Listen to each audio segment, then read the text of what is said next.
जय हिंद, नमस्कार भाई। नीट पेपर मामले में आज मेरी बात हो रही थी कुछ लड़कों से, जो ये नीट का पेपर लीक हुआ है तो उस बारे में बहस चली हुई थी। तो मैं बोल रहा था कि भाई मैं क्या, कहीं ना कहीं ये जो बढ़ती हुई पॉपुलेशन है हमारी, इसका भी इसमें कहीं ना कहीं अहम रोल है, क्योंकि इसमें लगभग 1,29,000 पद हर साल खाली आते हैं इसके नीट के, और लगभग 20 लाख स्टूडेंट इसमें एग्ज़ाम देने बैठते हैं। तो लगभग मान के चलो आप 18,71,000 स्टूडेंट को तो बाहर होना ही होना है इसमें से। तो लड़के ये बोल रहे थे कि इसमें जो एग्ज़ाम देने वाली कंपनी है जिसने एग्ज़ाम का ठेका ले रखा है, तो सरकार उसको भी ठेका जो देती है, इसी कंपनी को ठेका देती है जो कम पैसों में एग्ज़ाम कंडक्ट कराए। तो फिर बोलने लगे कि जैसे आप बोल रहे हो कि पॉपुलेशन ज़्यादा है, चाइना में भी तो पॉपुलेशन काफ़ी है लेकिन वहाँ पे तो सब कुछ ओके है। तो मैं बोलने लगा कि भाई आप चाइना से कंपेयर तो मत करो खुद को, क्योंकि चाइना की जो जीडीपी है वो लगभग 20.85 ट्रिलियन है और भारत की जीडीपी लगभग 3.5-4 के समथिंग है। और चाइना तो एक मैन्युफैक्चरिंग हब है।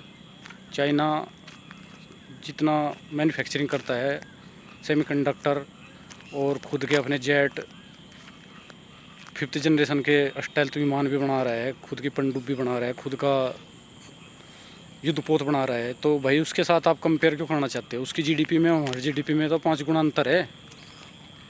तो उसके साथ तो आप लोग कंपेयर नहीं कर सकते, क्योंकि कहीं ना कहीं मेरा मानना जो है, जहाँ पे एक बंदे की ज़रूरत है वहाँ पे लगभग 100 बंदे खड़े मिलेंगे नौकरी के लिए।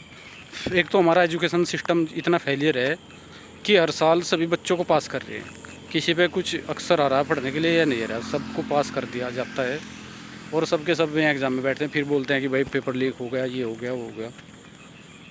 एक तो सबसे बड़ा मेन फैक्ट मुझे तो ये लग रहा है भाई, पॉपुलेशन का ही लग रहा है। जहाँ पे एक आदमी की ज़रूरत है और वहाँ पे 100 आदमी खड़े मिल रहे हैं, तो भाई फिर तो उसमें कुछ ना कुछ घपलेबाजी होगी।